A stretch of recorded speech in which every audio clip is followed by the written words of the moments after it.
Bonjour cher ami, ce matin nous allons aller calculer les limites de certaines fonctions usuelles.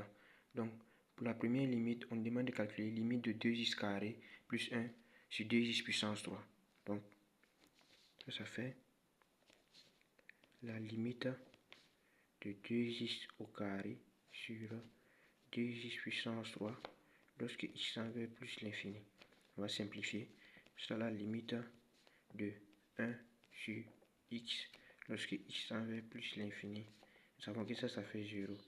Donc, pour expliquer, quand vous avez la limite d'une fonction rationnelle comme ça, 2x carré plus 1 sur 2x puissance 3, alors lorsque x tend vers moins l'infini ou plus l'infini uniquement, la limite c'est la limite du monôme qui a le plus grand degré au numérateur sur le monôme qui a le plus grand degré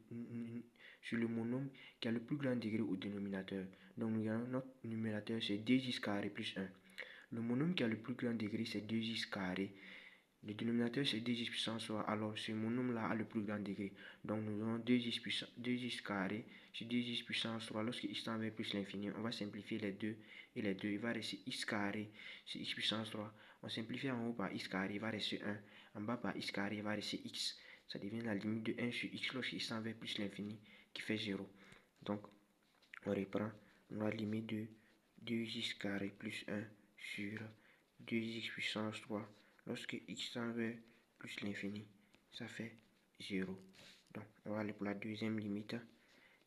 Limite de racine carrée de 4x carré plus 1 moins x lorsque x tend vers moins l'infini. Alors on va commencer par mettre x carré en facteur sous la racine. Ça va faire la limite de racine carrée de x carré facteur de 4 plus 1 sur x carré moins x lorsque x tend vers moins l'infini. On va faire sortir le x carré, ça soit valable sur le de x. Ça sortir valable sur le de x. Voilà, racine de 4 plus 1 sur x carré moins x lorsque x tend vers moins l'infini. Alors, nous savons que valable sur le de x là, ça fait x. Lorsque x est supérieur à 0 ou moins x lorsque x est inférieur à 0. Nous savons que x tend vers moins l'infini, donc x est négatif. Alors valable sur le de x, ça fait moins x. On remplace valable sur le de x par moins x. Donc on aura la limite de moins x. Voilà, racine carrée de 4 plus 1 sur x au carré moins x lorsque x tend vers moins l'infini. C'est tout simplement la limite. On va mettre moins x en facteur. De moins x facteur de racine carrée de 4 plus 1 sur x au carré plus 1 lorsque x tend vers moins l'infini. Et cette limite là fait tout simplement plus l'infini. Car nous avons quoi? Limite de 1 sur x au carré là. Lorsque x tend vers moins l'infini là, ça fait 0. Limite de racine carrée de 4 plus 1 sur x au carré. Lorsque x tend vers moins l'infini là, ça va faire racine de 4 qui fait 2. Puisque cette limite là, ça fait 0. Il va rester racine de 4 qui va faire 2. Et limite donc de racine carrée de 4 plus 1 sur x au carré plus 1. Lorsque x tend vers moins l'infini là, ça fait 2 plus 1. Ça fait 3 qui est supérieur à 0. La limite de moins x. Lorsque x tend vers moins l'infini là, ça fait plus l'infini. Et nous savons qu'un nombre positif fois plus l'infini, ça reste plus l'infini. C'est pour ça, limite de racine carrée de 4x au carré plus 1 moins x. Lorsque x tend vers moins l'infini là, ça fait plus l'infini tout simplement. Donc, on va aller pour les autres limites. Pour la troisième limite, limite de sinus 2x sur sinus 5x lorsque x tend vers 0. Donc on va essayer de transformer notre fonction pour essayer d'utiliser cette limite qui dit que limite de sinus de x sur x lorsque x tend vers 0 là, ça fait 1. Donc on va transférer notre fonction. Nous savons que si on prend sinus de 2x sur sinus de 5x là, ça fait sinus de 2x sur 2x multiplié par 5x sur sinus de 5x multiplié par 2x sur 5x. Si vous voulez, on peut multiplier pour voir ce que ça va donner. Soit on remultiplie l'endroit sinus de 2x fois 5x fois 2x sur 2x fois sinus de 5x fois 5x. Donc on va barrer ça, barrer ça, barrer ça, barrer ça. Donc ça reste ça, sinus de 2x sur sinus de 5x. Donc cette fonction est équivalente à cette fonction. Donc on va prendre la limite de ça égale à la limite de ça.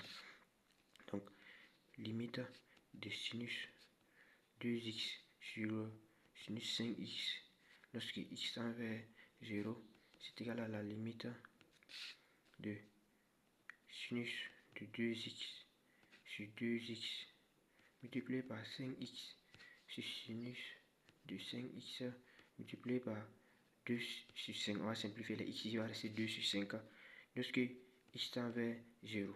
Donc, nous allons faire un changement de variable. Bon, on peut prendre, posons 2x là, égale à grand X. Lorsque x tend vers 0, alors grand X aussi tend vers 0. Puisque si x tend vers 0, on remplace x par sa valeur, alors grand X là, ça fait 0. Donc grand X tend vers 0. Donc on aura limite là de sinus de 2x là sur 2x. Lorsque x tend vers 0 là, c'est aussi égal à la limite, puisqu'on a fait changement de variable. 2x égale à grand X. Sinus de grand X sur grand X. Lorsque grand X tend vers 0, ça fait 1. Nous allons prendre encore, posons que 2x là, par exemple, là, égale à plutôt 5x égale à grand X. Lorsque petit x tend vers 0, grand X également tend vers 0, on remplace petit x par sa valeur. Nous savons que grand X, ça fait 0. 5 fois 0, ça fait 0. Donc, on aura limite de sinus de 5x, par exemple, sur 5x là. Lorsque x tend vers 0 là, c'est aussi égal à la limite de sinus de grand X sur grand X lorsque grand X tend vers 0, qui fait également 1. Donc limite de l'inverse, ça fait l'inverse de la limite également. Donc limite de sinus de 5x sur 5x là, lorsque x tend vers 0 là, c'est égal à la limite de 5x sur sinus de 5x lorsque x tend vers 0, qui est égal à 1. Puis limite de sinus 5x sur 5x, ça fait 1. Donc limite de l'inverse, ça sera 5x sur sinus de 5x, ça fait 1 sur 1. L'inverse de 1, c'est 1 sur 1 qui reste toujours 1. Donc finalement, là, on aura limite de sinus 2x sur sinus 5x lorsque x tend vers 0 là, ça fait 1. Ça fait cette limite là, ça fait 1. Ça aussi, on va trouver 1 fois 2 sur 5. Ça fait 1 fois 1 fois 2 sur 5. Donc finalement, limite de sinus 2x sur sinus 5x lorsque x tend vers 0 là, ça fait 2 à 5e. Donc nous allons aller pour la limite suivante.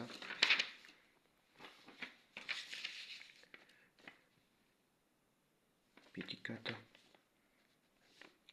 Limite de sinus x moins pi tiers sur 3x moins pi lorsque x tend vers pi tiers. Donc c'est égal à la limite de sinus de x moins pi tiers sur, on va mettre 3 facteurs de x moins pi tiers lorsque x tend vers pi tiers. Donc ici nous allons faire également un changement de variable. On dit que quoi?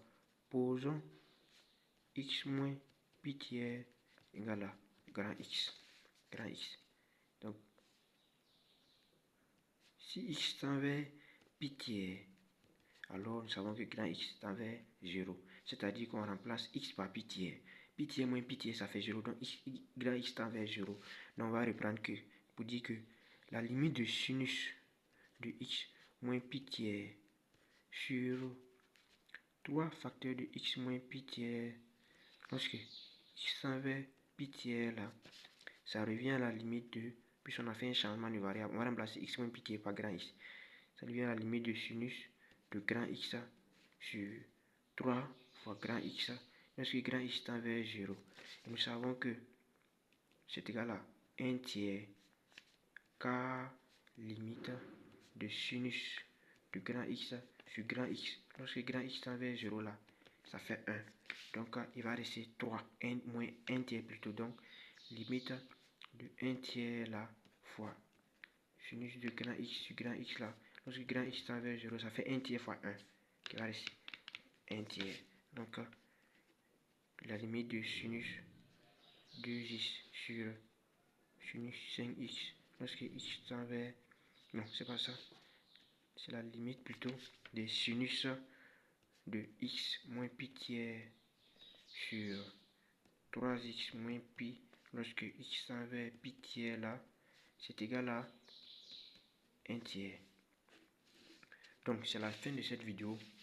Merci pour avoir suivi et nous allons nous retrouver pour une prochaine vidéo.